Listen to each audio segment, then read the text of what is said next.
Hello, hello, hello. Right, who we got? Flying Chocksman's there. Loved your stuff. Cole, hi. Nadia, hello.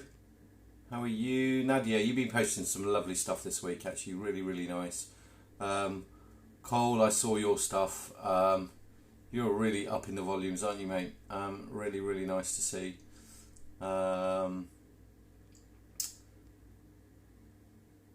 Just let a few more people join. How's everybody's week been anyway? All good? Just trying to do some waves out there actually. Yeah, Nadia, how are you? Yeah, you've been posting some lovely stuff actually. Some really, really nice things actually. I am Flying Chocksman, I'm really good mate actually. MP Handmade Chocolate, hello. Still a little bit warm. We had a chat a bit earlier today actually. Still just a little bit too warm for me here to kind of do any kind of volume. So yeah, just holding out a little bit. I think you know, it's a tough one, isn't it? Miss Tiff's Caramel, hello, good evening. Rue Chocolate, how are you? Mayang, hello my friend, how are you? Gosh, where's everybody from anyway? Because there's lots of names here I'm not even going to try and pronounce. Vladislav, I'm going to guess where you're from, my friend, but welcome. Yeah, still a little bit too warm, and it's not. The issue is not tempering the chocolate. The issue is colouring the moulds. All right. So for me, if I want kind of maximum shine, all right. Tempering the cocoa butter, you know, tempering chocolate, I seed or I use micro, so it's straightforward. Something I've been doing for, I kind of want to say 25 years, probably longer. So I know exactly what I'm doing there. Coloured cocoa butter, tempering that, you know, it's raising temperature, it's in the dehydrator, so it's kind of set at 35. And then I just lower it down in a pot of water with a pen thermometer and stir it around until I get down to like the 26, 27 mark. And then I'll warm it back up to 32 if I'm spraying, and if I'm painting I'll kind of leave it at 26, 27. So that's really straightforward. The problem comes with these, alright? I've found very often, what I've found over the years is if the mould is above kind of 20 degrees, 20.5 degrees, what you get is you don't get a very fine coat, and you get a lot of leaching or bleeding, alright? And you can spray lovely colour, alright? This is for spraying only, right? You can spray lovely colour, and then what happens is you put it down and you can get a little bit of pooling. Now, that is not always going to be the cocoa butter tempering. That could just be the mould temperature. And your mould temperature is going to be what the room temperature is. There are some that have said, oh, put it in the fridge for a few minutes. Problem is, you put these in the fridge, when you take them out, the condensation will hit instantly. And if you spray on top of condensation, you'll get something that's kind of slow. Some of you have seen the moon technique, all right, where they spray vodka in and then spray cocoa butter over the top of that. If you've got condensation in there, when you turn them out, they will be dull, right? And there is nothing you can do about that. So if that's what you're trying to do, great. If it's not what I want to do. So we're just waiting for those temperatures to come down. I'm right in the south of England, so my friends that are further north, you can see, actually, if you look at a map for the UK, you can see everybody up in the north, you know, they started a couple of weeks ago, and as it's getting down, and then, you know, the lovely Annabelle, I think, is in Oxford area. She's kind of started, and then Nicolette is, I think she said to me she's going to hold out a little bit. I think she's over in London. So as you get further south, it's still a little bit warmer. So we're all kind of just holding out, and it's not so much about tempering chocolate. It's not so much about humidity. It's about the temperature of the moulds, and the temperature of the mould is not something that's often discussed. It's crucial. I get so much more shine when the mould is 18 degrees. The mould's 18 degrees, the shine is so much better. Obviously, you still need to temper cocoa butter properly. You still need to temper chocolate properly. It still needs to retract properly. It still needs the amount, you know, the length of time. I talked about this fixopic adhesion. It still needs time in the mould to be able to, like, peel that layer of cocoa butter off onto the chocolate. So Mold temperature, yeah, really, really important. So yeah, we're just kind of all waiting for that a little bit at the minute. So it's kind of one of those things. So there's loads of people joined now. Lizzie, I've seen, hello. Fudge Company, I've seen, hello. Molly, hello, how are you? Molly, you've been doing some lovely, you did some chocolates this week actually, didn't you? Did you do passion fruit this week? I think you did.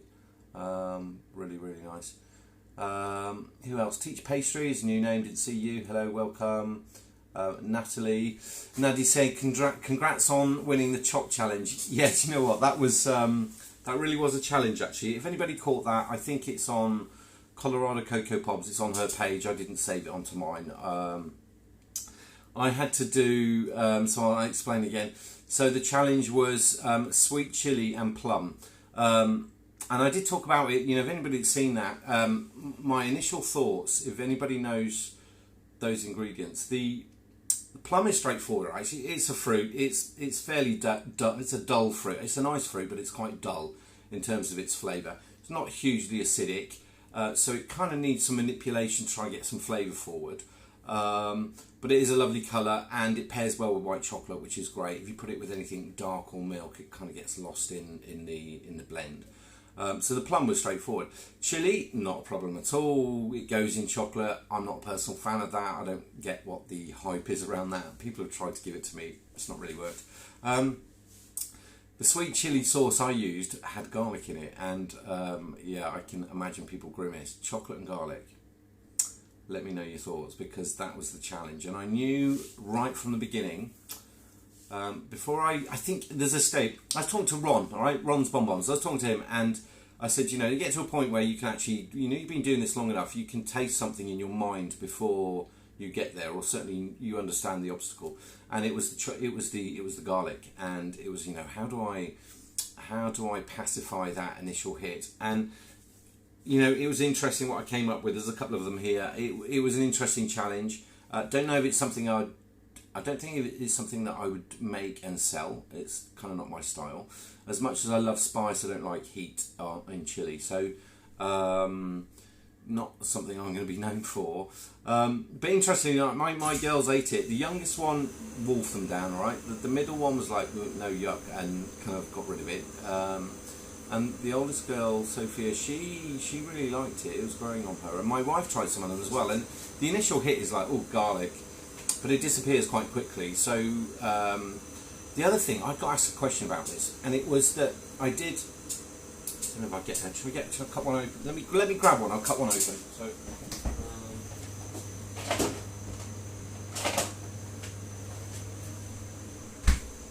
a little choppy. Let's cut this. Try and cut this open as best as I can. Actually, it's been in the fridge and been freezing cold. So, one of the questions I got was, I did. And you can see all that very well. So I did, it was a plum sweet chili, I put some lemongrass with it. In the middle there was the plum and white chocolate, and then I did a biscuit base. The biscuit base wasn't really there for texture. The biscuit base, in my mind, what I'm trying to do is just slow down the release of flavour.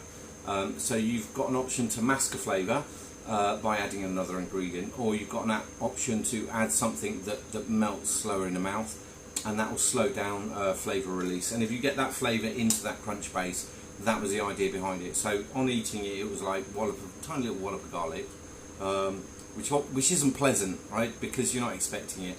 Bear in mind that I paired it with a 70.5% dark chocolate. So towards the end of eating it, it was actually quite pleasant. So it was, you know, yeah, it was an interesting challenge, and yeah, came away with a win on that one. So you know, happy days. I didn't win anything. It was just, you know, taking part in something that was interesting. Izzy's there. Hi, Izzy. Crafter's there. Hello. John Jones is there. Who else we got? Chocolate Lover.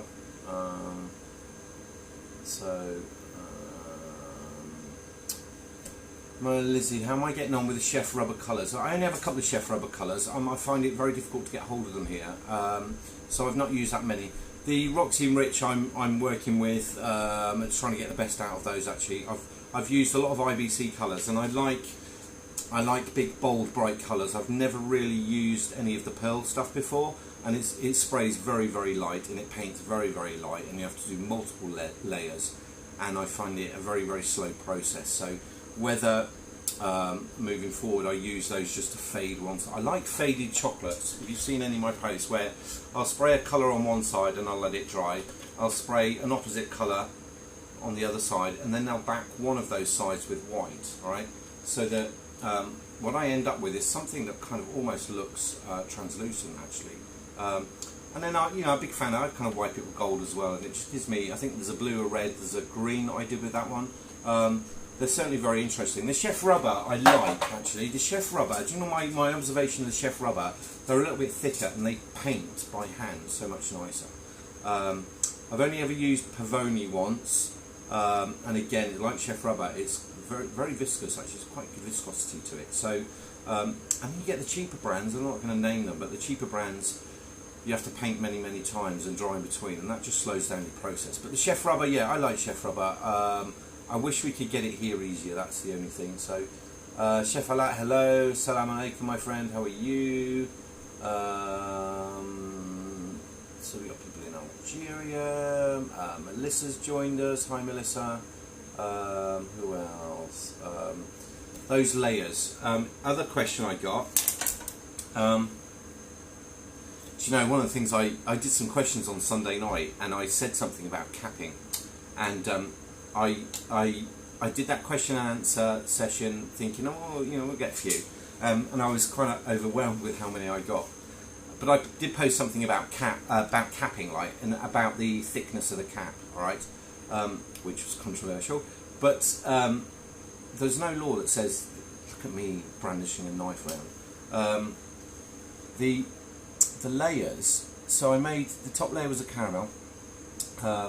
And then it was a caramel, but I did mount it with quite a bit of butter so that I could pipe it, kind of like what's called a cremino, so that it sat up a little bit, so that when I put the kind of the ganache in the middle, I didn't weigh and measure them like I normally do because I only did the one tray of these, and the layers were all even. I think the toughest one is when you're putting a biscuit layer in, is leaving yourself enough gap. Now, the more fluid you make that biscuit base, the flatter it will go. But the flatter it go, or the more cocoa butter you've got in there, the less crunch they'll have. So, actually, what you're doing is just kind of putting a blonde chocolate layer in with a little bit of texture. So, the biscuit bases I have, or I do, I quite like a bit of substance to them. So they come. I do mine a little bit thicker because I'm looking for that crunch element. But that was, you know, that's how I do my thing, so, you know, and it works for me. And in terms of this cap being a mill, what I find when people are starting off and they're piping, it's very, you know, when you're filling ganache, so you've done your shell and you're up to that layer, and when you're piping the ganache in, when you're starting off, it's very hard, it's very difficult. You can't go in with a ruler and measure it. It doesn't. So you're trying to do it by eye, and what happens is when you're starting off, they're all different layers, or they're all different levels, and they're different, you know. If I was to say fill it up to 1.5 mil from the top, most people kind of wouldn't get that right, because it's very hard to judge by eye. So this rule of, you know, make the cap 1 mil thin, that comes after practice. That comes after years and years of doing many. And what happens is you pipe up towards the edge, and once it goes up towards the edge and you stop, it runs down, and that's a good guide, right? But after you've done many, it's very easy to get that increased volume and then get a cap that's kind of around about 1 mil. The other thing is that there's no law that says it's got to be 1 mil thick, and we're in the business of selling chocolate, right? Amen. So it's not going to be the end of the world if your cap is 2 mils thick. The thicker the cap, the more you'll need to warm it, because there's more chocolate that's got to glue to the edge. All right, that's the only consideration I would say with that. But don't be put off. You know, if your capping is really clean and it's 2 mil thick, so what, right? Who cares? We're selling chocolate. It's about having a lovely filling, because the filling is the biggest majority of what's actually in the bonbon. So what else we got? So is there any questions while we're here? thanks. You know what? It was a difficult challenge, that one. It was the garlic. So, do you have any experience with natural colours? In what sense? I use non-azo colours all the way. So mine are always natural. So, but in terms of natural colours, I don't really, not sure what you mean by that one, Melissa. Just clarify that a bit. Can I use powdered colouring in my cocoa butter for my bonbons, or is it better to get pre-mixed colour? You can use. I use when I'm doing a lot of volume. I will do pre-mixed colours. I buy the bottles and I can temper them, and we can. You know, I know that. I know that 50 grams will do 50 grams will do 10 moles, right? If I'm spraying, if I'm back spraying, that will do 6 moles, 50 grams. So they're the volume to me. With the question about can I use, you can't use any colour. You need to find fat soluble. You need fat soluble colours that you melt your cocoa butter, and you need to put fat soluble colours in. If you do water soluble colours, you're gonna have an absolute nightmare. Fat soluble colours are a little bit more expensive. Sometimes you'll see them labelled as lipo-soluble, lipo being fat, so fat soluble, liposoluble. But you need fat soluble colours, otherwise it will just separate. And the water soluble colours are water based that have been dehydrated to a powder. When it goes in and there's a good volume of it, you've now got water molecules in the cocoa butter. And cocoa butter and water, they're not friends. They are not friends like electricity and water is not friends. So you need to try and avoid that. There's nothing wrong with mixing your own. There's nothing wrong with experimenting and doing some of your own colours. I have a good range of colours. What I will do, I've explained this before, is... Oh, you can't tell I've got daughters because like all my this is not silicone, this is plastic, but if I'm painting I'll put them into there, but they're little love hearts, look, so I've obviously stolen that from a toy set somewhere. But what I will do is I'll put colours into here and I'll blend like blue. I've got 4 different shades of blue, but I'll mix white into some of them and try and get a lighter shade of something. So there's nothing wrong with mixing pre-coloured cocoa butters to get your own unique colour, if that makes sense. But the best method, yeah, you want fat soluble colours. You want to do 10% colour. So if you had 100 grams of cocoa butter, you want 10 grams of colour. And if you want to get the opacity, if you want that bright colour, you would need to add some titanium dioxide, about 4%. And if you don't want to use titanium oxide, do the colours, but you'd need to back it with white just to get those colours to come through. So I hope that answers that one. So Izzy, evening, Chefaroo, yeah. Izzy used to work with me. Izzy's a very talented chef, actually. She used to work with me. I love the 72% chocolate personally. My uncle used to sell dark chocolate ganache and marzipan bonbons. The Dutch like dark chocolate. Yeah, they do. Do you know, I remember I lived over the border in Germany from Holland, and I used to go over there fishing, and I was in Venlo, and every time I came back I used to kind of buy the chocolates, and they used to do these biscuits dipped in really dark chocolate, and I remember to this day, and it wasn't just nasty chocolate, it was just really good chocolate. But bordering Belgium, you would hope that Holland has good chocolate, right? So Home Chocolate Factory have Chef Rubber. Yes, they do. Yeah, they do. Don't get me started on this one. Yeah, they do, but numerous times that I've tried to order it, I've ordered it, kind of goes into a basket, and then it's like 2-month wait list. And no, I don't want to do that. So, but it's, yeah, that's Jenny's joined us from Sweden. Jenny, hello, how are you? Who else have we got? So, oh, you mean food pigment, as in using like beetroot, or I haven't done it myself. I've not done that myself. Not in chocolate. I've done it in hotels where we would colour things. We would certainly colour chocolate with beetroot powder, and these are the spray dried ones. So there is, you know, we would use those actually in ganaches. We'd use those in fillings. We'd use those in creams, or you know, creme patissiere, bits and pieces like that. So. But yeah, I mean chlorophylls, turmeric, so natural colours.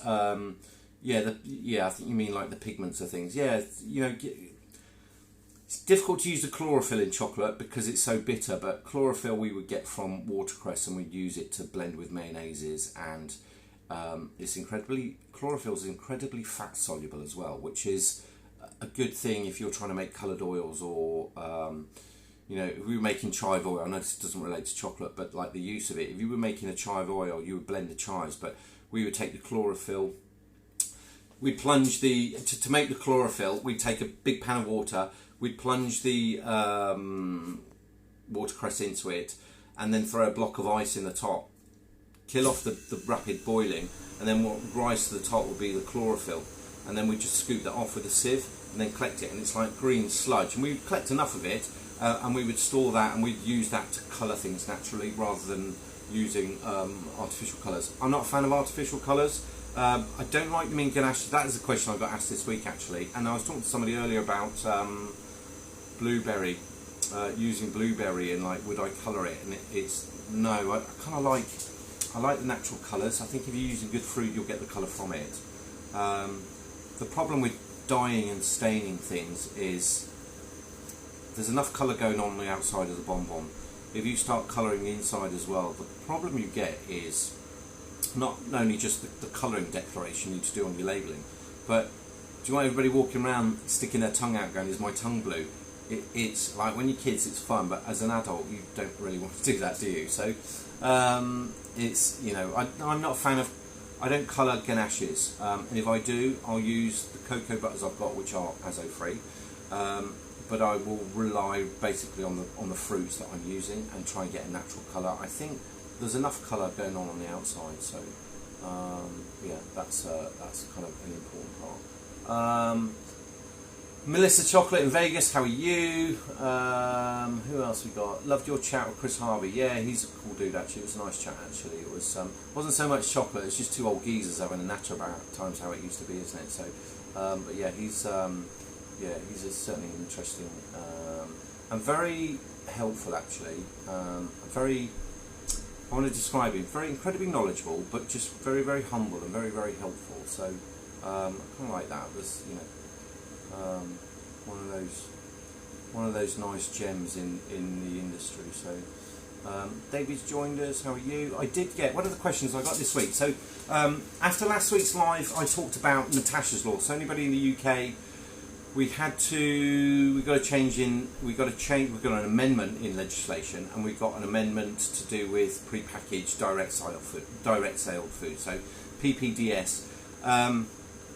The other question I got was about quids and quantitative ingredient declaration, which is where you would put the percentages on there. So chocolatiers and what we're doing and what we're selling, and with distance selling, we don't need to do quids. But in terms of Natasha's law, that was to do with, let me explain this again and cover this again. You have to cover, by law we have to cover the 14 allergens, alright? And then we have to put a declaration about the colours. Somebody quoted and said they're the Oxford colours. They're not, it's the Southampton list. There's 7 colours on there. The jury is out as to whether there's enough scientific proof to back up the claims of that Southampton list, alright? Having said that, it's been good advice to list any of those 7 colours. You know, there was tartrazine, there was yellow, there was orange on there. I think one of the reds, it wasn't cochineal, it was another one, I can't remember off the top of my head. In terms of doing that. Now, with this new legislation, what's going to happen is, so pre-packaged direct sale. There was a loophole, right? Or there has always been a loophole that meant if you made a sandwich in front of somebody and you put it into the bag and they took it away, you didn't need to label it, and that was because there was an expectation that there was a human contact.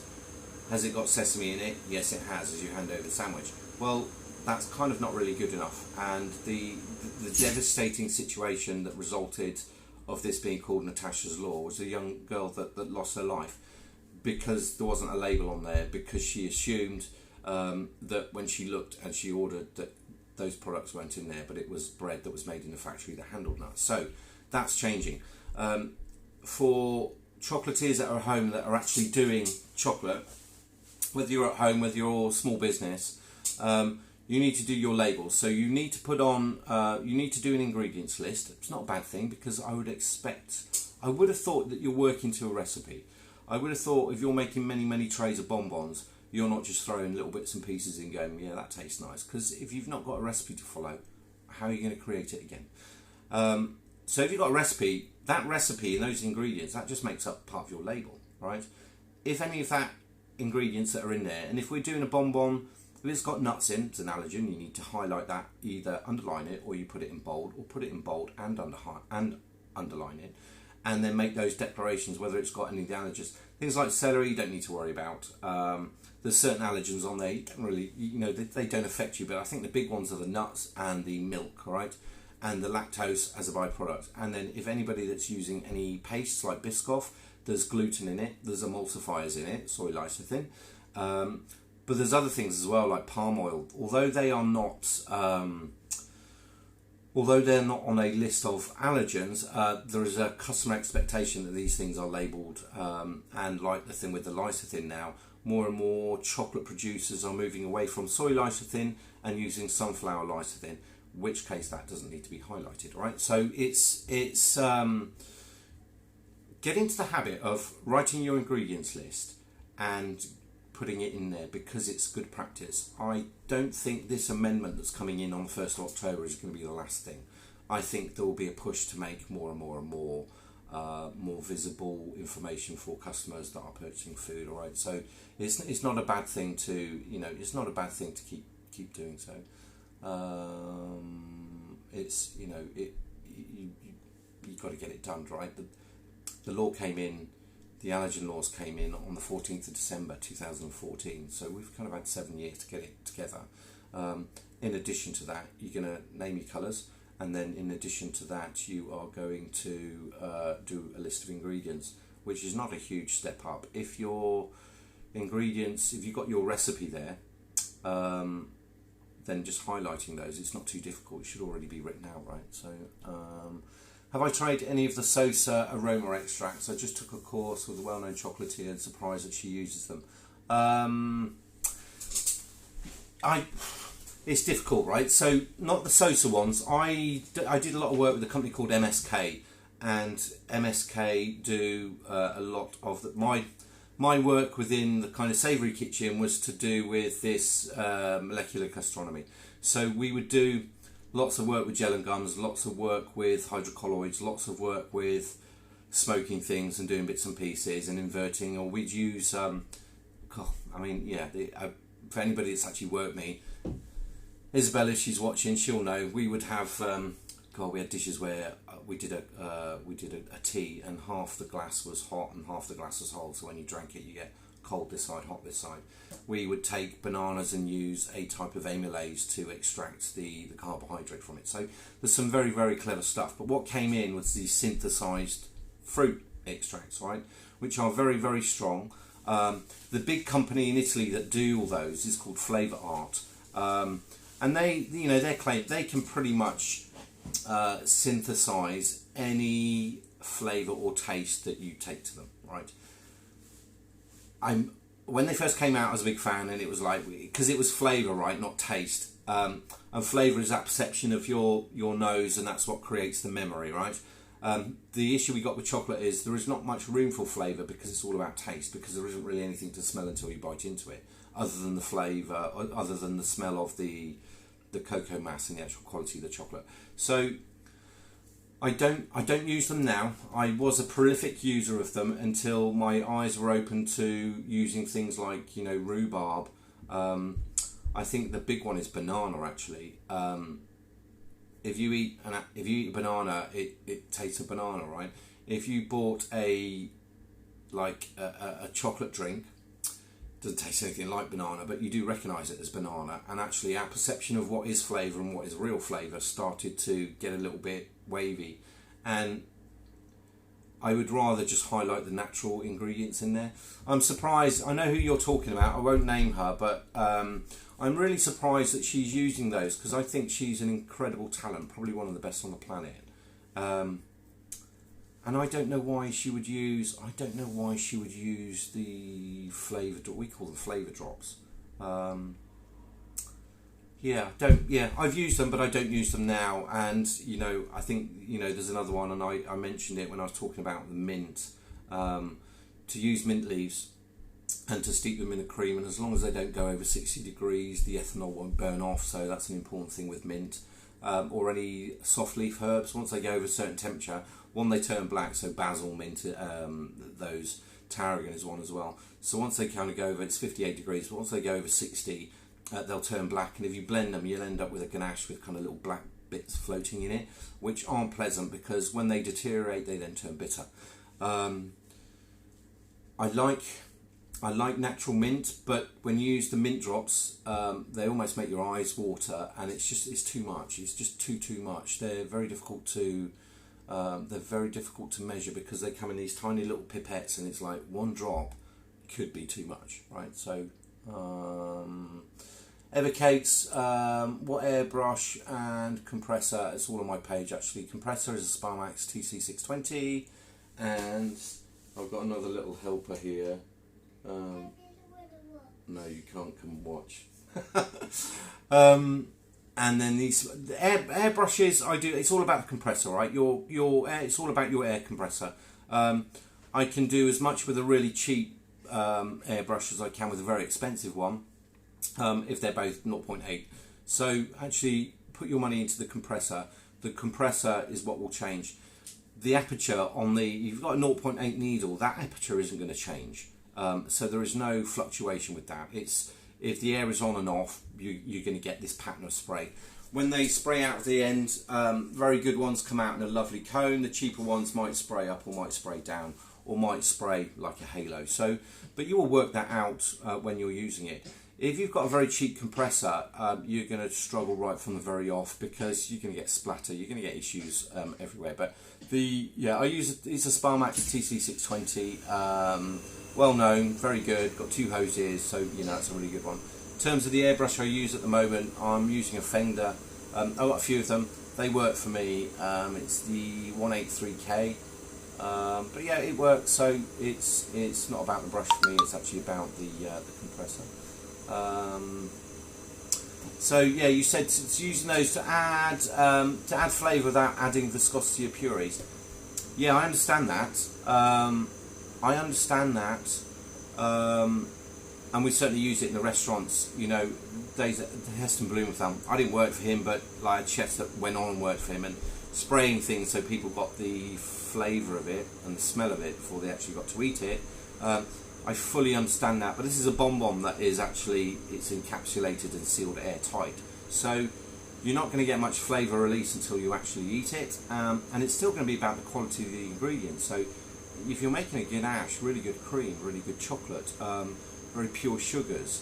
And you know, it was Callie Youngstead posted something this week which really interested me about the 2 inverted sugars, right? So he shared a recipe where he made invert sugar, right? And it had an AW of whatever it was, and then he had a shop bought one, and I was fascinated actually. I find that fascinating from a food safety perspective, and also we're using these ingredients in the hope that they will reduce AW, and then for him to actually post something that says the ready-made bought one doesn't have the AW of a homemade one, that's a big deal. So I did send him a message, but yeah, that's huge to call that. And he didn't name the brand, which is nice, but to have a home-produced product that's better than a commercially made one, and to have a better AW, that's colossal. That was intriguing actually. So he was on here a little bit earlier actually. It's probably gone. But yeah, Maggie, hello, good evening. Hope everybody's well. Where's Mother Baker? Where's Mother Baker tonight? But Melissa, yeah. So the Sosa stuff, I've used a lot of Sosa stuff. But I've used a lot of one that's called MSK, and I used a lot of MSK stuff. I just found some of their thickening agents. So Ultratex is one, Iota, some of those bits and pieces I think are really good. But you know, they're much and say in between. And these are products that have been available commercially, and then the last few years, yeah, we've been able to use them domestically because they're in smaller amounts. And you take E104, which is a E104 is it's a starch, it's a modified starch, right, and it's a bulking agent. But you used to be able to, it's been around since the 1950s, but it would come in 100 kilo sacks, and nobody really wants to buy 100 kilo, you know, that would thicken a swimming pool, right? But then companies started to break it down and started to repackage it and sell it in smaller domestic sized pieces, which has been really, really helpful. So yeah, there's some clever products out there. I didn't use the flavour drops. It's not my thing. I'm quite content to get the flavour out of what I'm doing, if that makes sense. So Blind Chocolatiers joined us. Hello. Say some hellos out here, shall we? Rachel, hello. Sent you a wave, Rachel, actually. Should do some waves. Anybody else got any other questions? Melissa, how was that course anyway? I saw the price of it and I was shocked, but you know what? Hey ho, it's Vegas, right? Her recipes are lovely, but don't know how they'd be without the extracts. That's the thing. I've worked at very, very high levels and in kitchens, right? And we would have recipes that are 4 or 5 pages, right? And you get up into the Michelin star, 3 Michelin star level, where the ingredients are, you know, they're rare ingredients, right? And I'm not talking about a truffle. You know, salmon was caught by Mr. Smith on this river at 9 o'clock yesterday morning and freighted down overnight, and you know, the fly caught it with still in the mouth, right? So these are exclusive ingredients. These were meats from a certain estate. They were fruits that were hand-picked, dipped, you know, the tips dipped in wax. So another level altogether. If you're going to start putting fake flavours in, and then you sell those recipes and people can't buy those fake flavours, how are you going to recreate them? And I found that in the restaurants where, you know, we would put atomizers over sea urchin, or I'm trying to think of some examples. If you just use natural ingredients, you'll be able to recreate it every time, right? So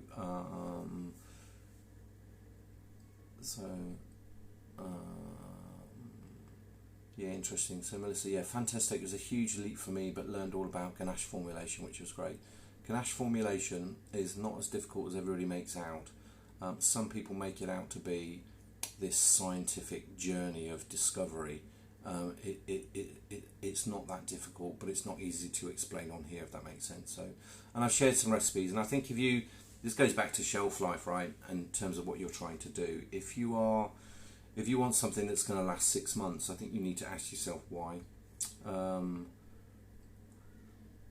There is a reason to have a 6-month shelf life, and that's for retail, because they will store it before it gets to actually a shelf in a shop, right?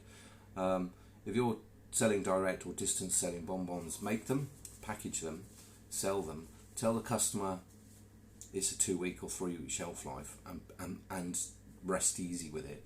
Once you get into the 1 month, 2 month, 3 month shelf life, you've got to start justifying some of the scientific breakdown of that recipe.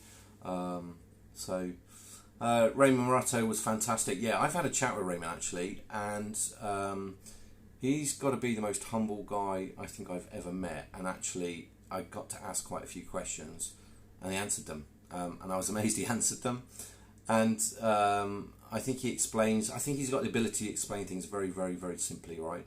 And the simpler you can explain it, the more your audience will absorb it, right? So it's very easy to use lots of technical language.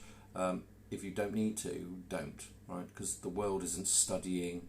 The world is not studying a Bachelor of Science. So yeah, you start talking about triglycerides and different sugars and all these different bits and pieces that nobody's ever heard of before, you'll lose your audience. But Raymond Morato, he had a real ability to just really simply explain it, and I think that's why he's got the reputation he's got. Actually, he's very knowledgeable, but he explains things simply.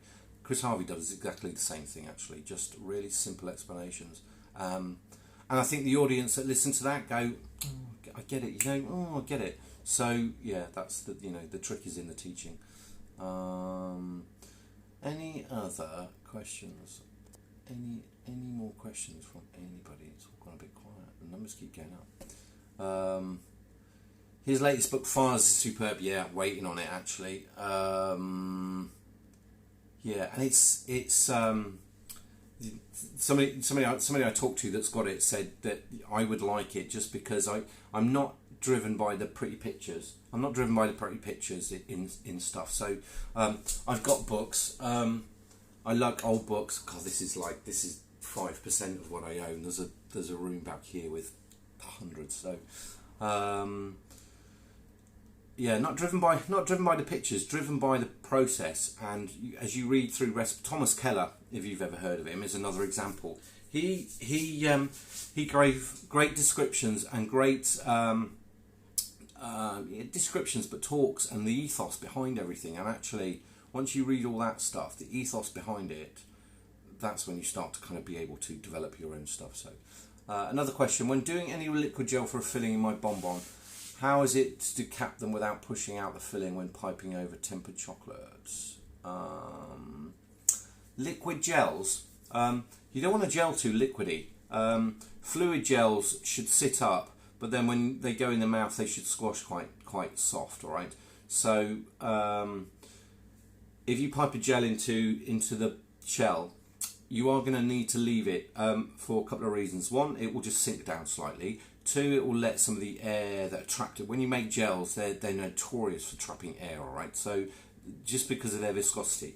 So you want some of the air to dissipate from it, and you want the skin to form over it a little bit. If you're piping a ganache on top of a gel and it's floating to the top, right? Lower the temperature of your ganache much more to the point where it's just starting to set. And then where you've got this little dome, pipe round it, don't pipe on top of it. When you pipe on top of it, all you'll do is scoot it under and up. But I think the important thing is to make sure it's dried. So you will need to leave it for a few hours just to complete. It's not going to crystallise, it just needs to skin over a little bit and find its own layer.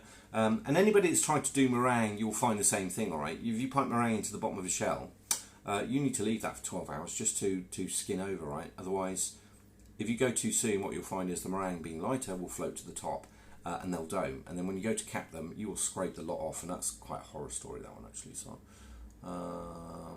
what else? So I think it takes great skill to explain complicated problems simply than it does to repeat it in a full complicated language.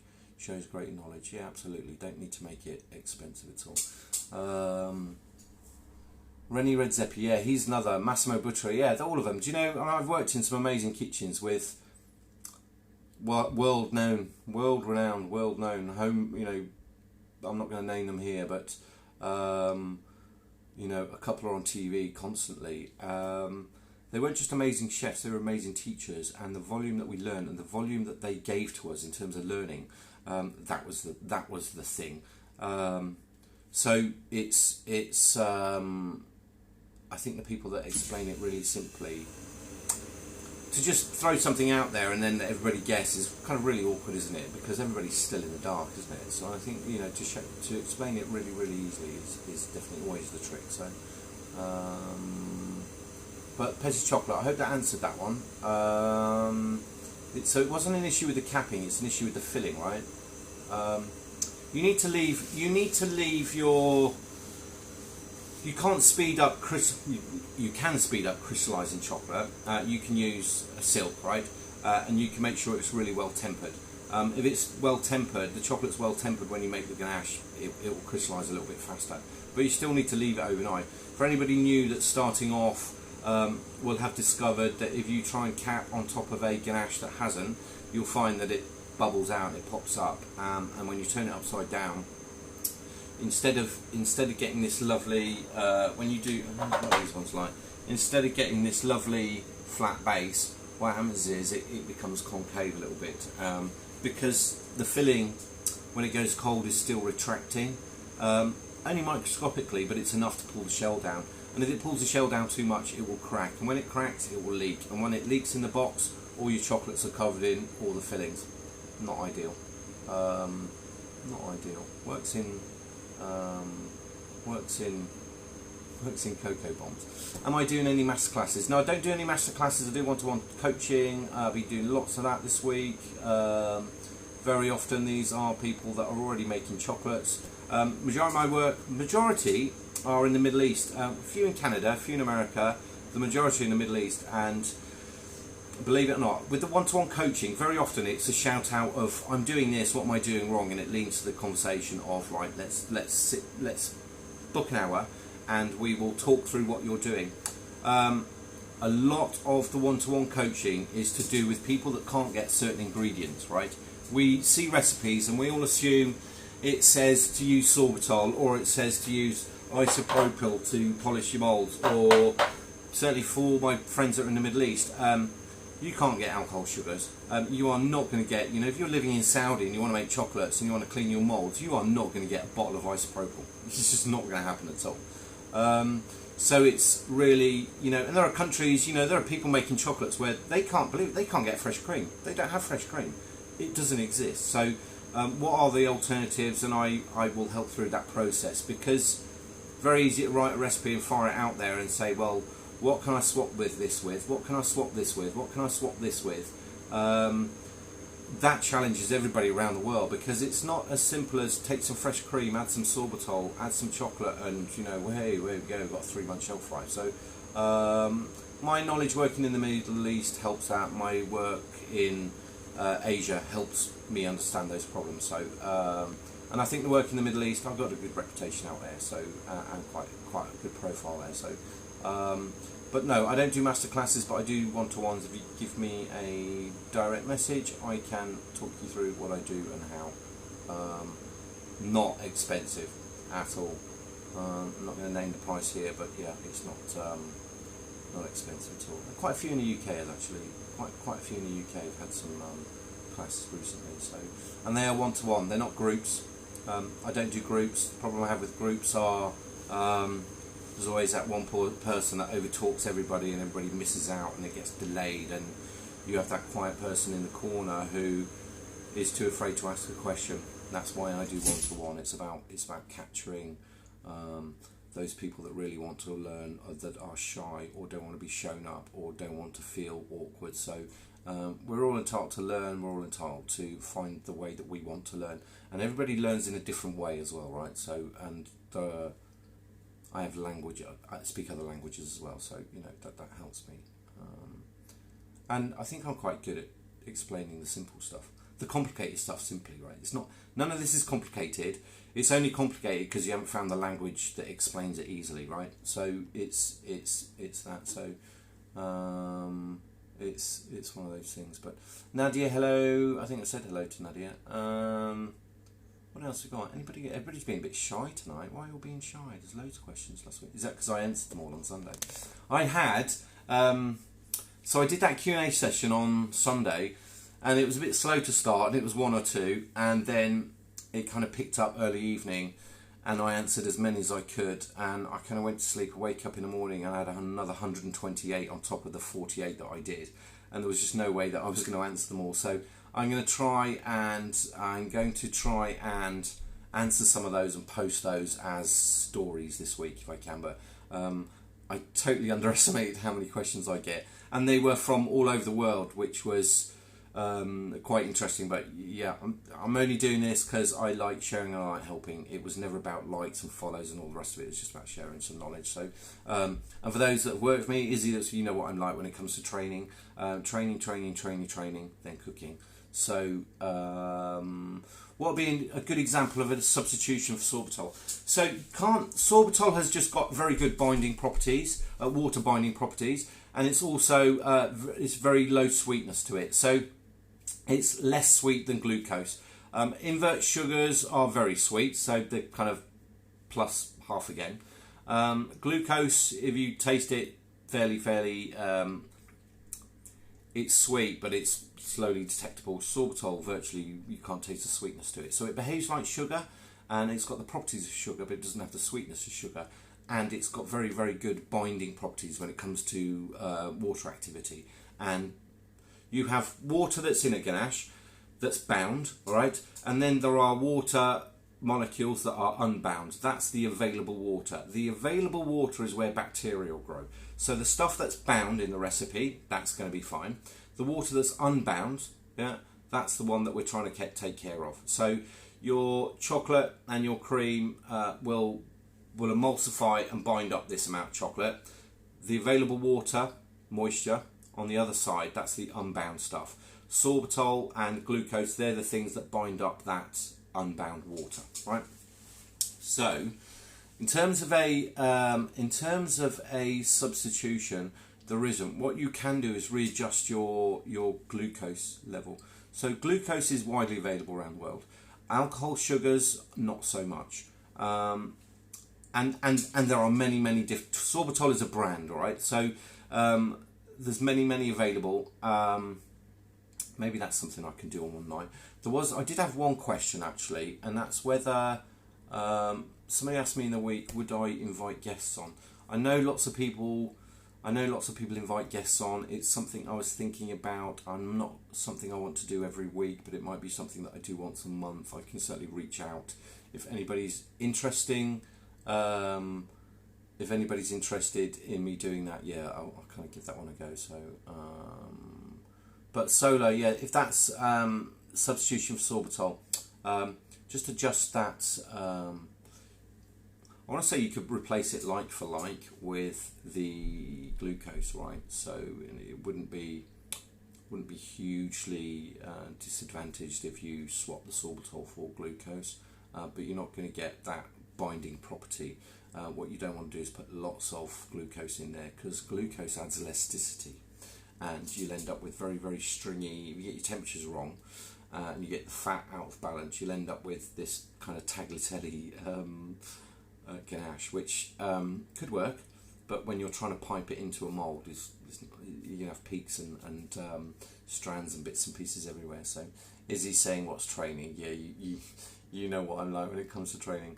Hi chef, just had a request including popular items in chocolate such as Nutella. What would I suggest? Popular things in chocolates. Do you know what? I bet if we did a survey for customers, their favourite would be caramel. Hands down. I know that, let me explain from, like, if I explain from a judging point, so I've judged internationally around the world. Let me explain what happens. I would go to these events and I would find that the more creative guys would have 10 or 12 ingredients on a plate. And they would score not hugely high, because what they weren't able to do was get all the flavour out of those 12 ingredients. What would happen is the people that just had 2 or 3 ingredients on a plate were able to highlight those 2 or 3 ingredients. The other thing is the stuff that was the most popular and the stuff that we warm to, all right, and they're the most popular because that's comfort, right? And do something simple amazingly well and you will win every single time, right? Make an amazing caramel, put it on a bonbon and cap it. People will love it. People love caramel. If you go to any page where anybody does any lives or does any interviews and they ask that question, what's your favourite? 99% of them are, it's caramel. So if you want to do some interesting fillings, do a twist on those caramels. If you had 200 grams of caramel, wouldn't be a huge problem to put 50 grams of nut paste into it, smooth one. So you get hazelnut and caramel. Caramels can be flavoured with lots, because you can get zests in there, you can get spices in there, you can get, dare say alcohols, don't use it myself, but yeah, you can get alcohols in there. You can get fruit juices in there if you boil it down before you add to the sugar. So caramel will give you lots of options. Nutella you can put straight into a chocolate, although the shelf life on it is not amazing actually. It would be better to make your own ganache to do that. So I mean, popular items, the sky's the limit. You know, I did a chop challenge this week with Colorado Cocoa Pod, and it was plum and chili. Plum, lovely, growing, very available right now. They're on trees, they're everywhere. And I use these datchet plums, which are slightly oval, very small, but jet black. And when you cook them, they are really dark, almost red currant dark, right? Plums, lovely. With chili, could have worked. With chocolate, yeah, it could have worked. Problem was the other ingredient that was in that sweet chili. That was the problem for me. I think popular things. Buy a tray, you know, for anybody that's had chocolates at Christmas, you see the ones that people take and you see the ones that are left over. That's your greatest example of what you should put in the chocolate bonbon. There is the secret to success, right? see the bits that people don't eat, see the bits that people don't find interesting. And you know, when I think about Quality Street, which aren't, you know, there's a slanderous term, isn't it? But the big boxes that you get in at Christmas time, you see what's left over at the end, and it's always the strawberry fondant, and it's always the coffee. But there's always somebody that does like the coffee, so you know, that's me. I will just wait until everybody's done. But the first ones that go are the toffees and the caramels, every single time. So that's salted caramel. There's a recipe on my page for salted caramel. It works. It's got a great shelf life. I would give it 4 weeks minimum, as long as you cook that out to 103. The only reason to cook it out to 103 is just to drive off that last bit of water. So it's virtually sugar and fat content. The salt is a good humectifier as well. So it's yeah. So and I like salt caramel as well. So I don't like plum and sweet chili. Just saying. So what's that? Brewery at work had a coffee breakfast stout they used to make into caramel. Yeah. It works. Speaking of caramel, will you drop a recipe on fruit caramel using fruit puree? Do you know what? Yes, I can. I'm just hovering a bit with chocolate at the minute, so I can't get my page to load. But yeah, I mean, fruit caramels. You mean the small wrapped ones, right? The little bars that you do in the cellophane and wrap them. Yeah. I've got an old book up here with some recipes. I think it's early 90. I think it's 1901. And I might have a look at that and recreate some of the really, really old ones, because there's dandelion and burdock. There is some really interesting celeriac roots. There's some really interesting kind of caramels that are in that. So, have I ever made lemon meringue bonbon? Yes, I have. That's Ivy House. Yeah, lemon meringue's lovely. You need to get it right. You need to get.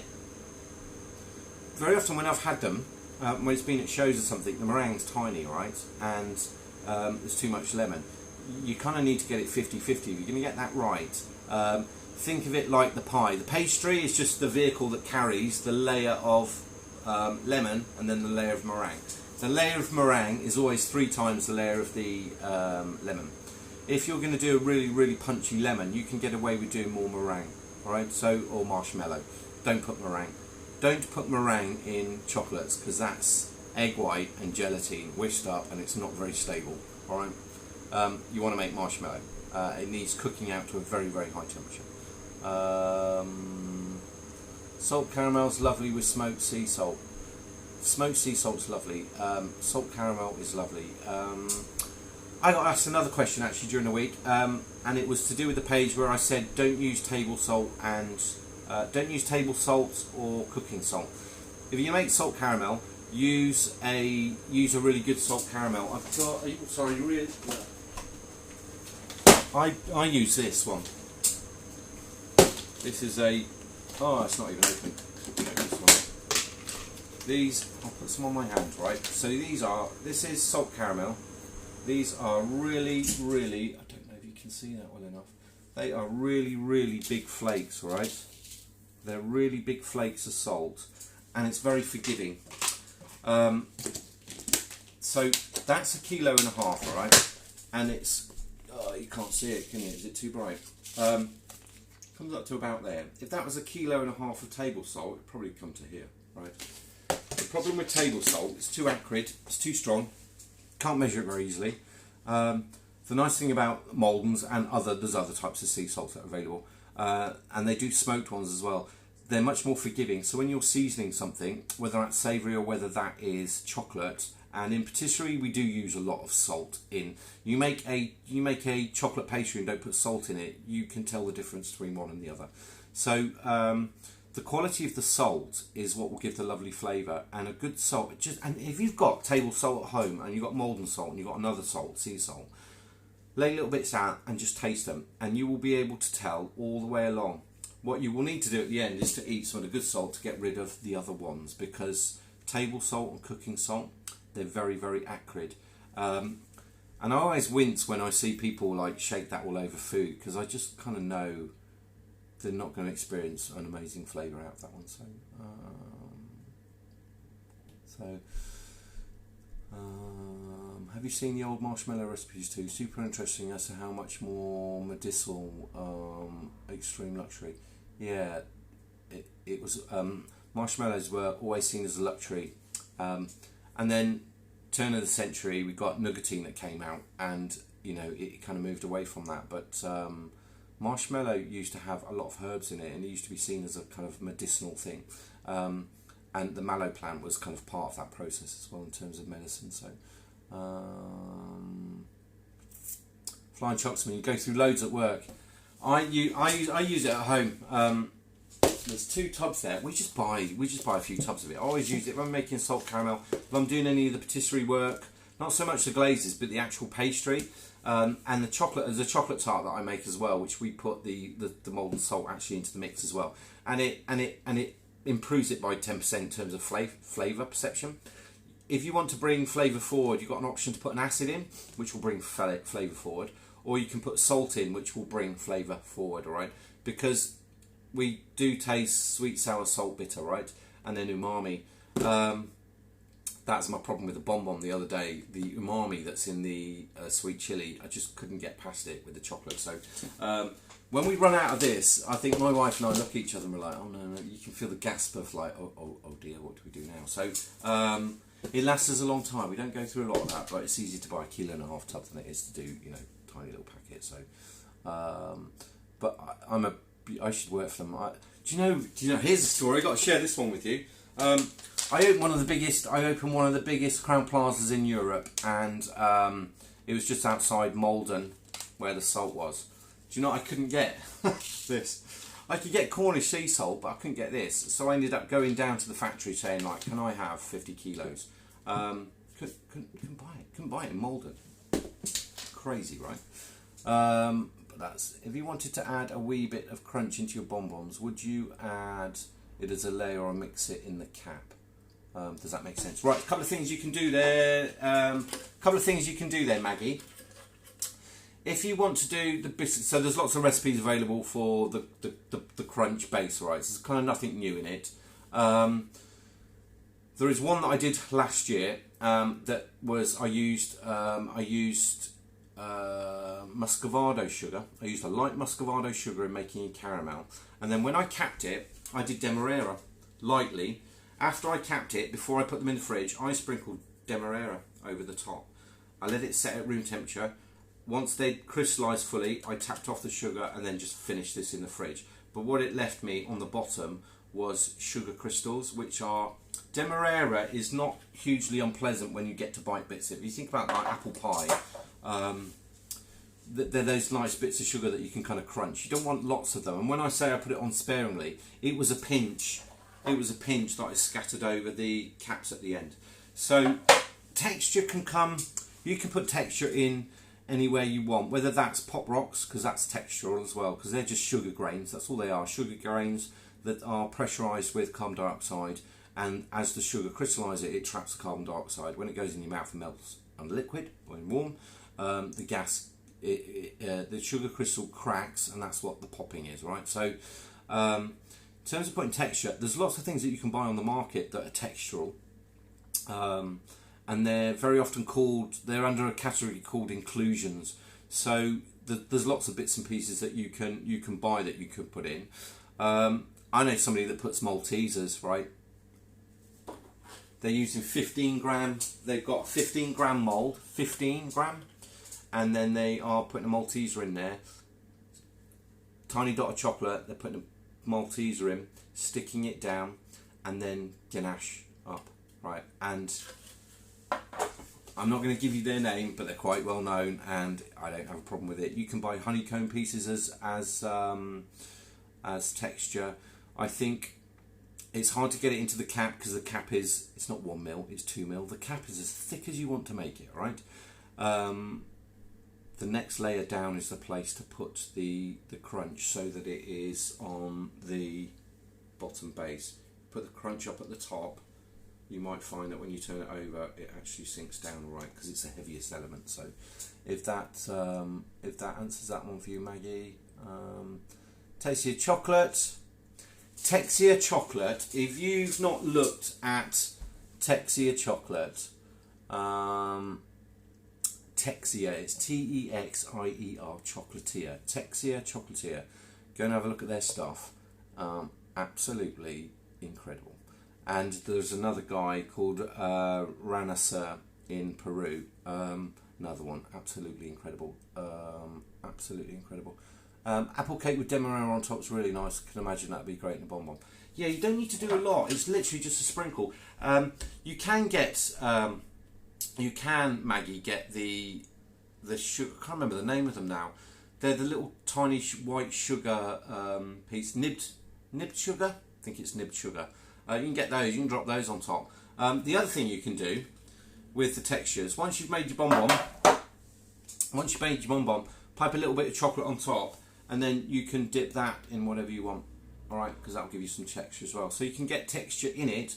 You can get texture on it. All right. Sky's the limit. Sky's the limit in terms of what you want to do. So, yeah, Texia, thank you. He's in Caracas, Venezuela. They do some really, really lovely stuff. I'm very, very impressed with what they're doing. Actually, I am group fanning all over their page at the minute. So, yeah, Texia worth a lot. But do you know, everybody that I've seen here tonight is actually starting to produce some really amazing stuff, because Maggie's doing some lovely stuff. Blind Chocolatier doing some amazing stuff. Miss Hiss Caramel, absolutely love your stuff. We didn't see Fancy Nancy tonight. We didn't see Mother Baker, did we? I think they're probably out on a date somewhere. So, Flying Chocksman, you need to go. I just posted something. Flying Chocksman is doing a giveaway, which I probably won't win because I never win anything. He's doing a giveaway this week. Go and give him a shout. Actually, he's doing some amazing stuff, and that's a really beautiful box of lovely coloured chocolates. Like, if I was judging, I'm always drawn towards somebody that's used lots of colours and lots of range and lots of variety, right? So I really love that. And then there's a friend of mine, Charles Azar, is a very, very famous pastry chef in the Middle East. He's doing the World Chocolate Masters in Dubai at the minute, and he just sent me some pictures of some bits and pieces earlier tonight, and it's like mind-blowing. So there's some very clever stuff going on out there. But some of the people that are here, Ivy House Chocolates, again, absolutely stunning stuff. Really, really amazing. Solar has yet to post some pictures, right? Solar, if you're there, Solar, yet to post some pictures. But yeah, very, very impressed with all of it. Nadia, some of the stuff you post. I'm just scrolling down now. If I've missed anybody, I'm really sorry. Petty Chocolate, some lovely stuff. Just creative people doing their thing, right? So certainly, if you've got questions, this is the Friday nights, 8:30. I will have a look at seeing whether I can get a guest on. I don't know if that's something that you want to see, or the way you want to leave this as a forum where I just talk endlessly and answer questions, or whether you want me to try and get a guest on occasionally and let them kind of ask questions. Sola's just answered, she's going to post some things. So as I've got cut right at the end, we always get a few more questions. I want to start making pâte de fruit. What's the best way to start? Pâte de fruit is scientific. It's not here's a recipe, it works. There's a process that you need to follow. I would do some reading on what that process is, because melting the pectin, taking your fruit puree, knowing how much pectin is already naturally in it, and then mixing the remaining pectin that you buy, right, powder, into a separate amount of sugar, warming it, adding it in, bringing it up to temperature, and knowing how much acid to put in and what acid to put in at the end to create that gel forming structure. And pâte de fruit binds incredibly hard when the acid goes in. So slow set pectin, fast set pectin, you choose what you want to do. But the best way to start is actually to go and read excuse me, go and read some recipes and go and read up on the technique for it, because it's a lot to explain here. Pâte de fruits are not difficult. They're not difficult, but there is a specific process that you need to follow. Otherwise, what you end up with is thick coulis or puree at the end, right? And then you go, well, it didn't work. Well, the pectin's in there. You probably didn't activate it, or you didn't cook it high enough. So And different fruits need cooking to different temperatures. There's an apple one that I use where I use crab apples. I need to cook that to 117. And then there are others like the passion fruit. I only cook that to 104.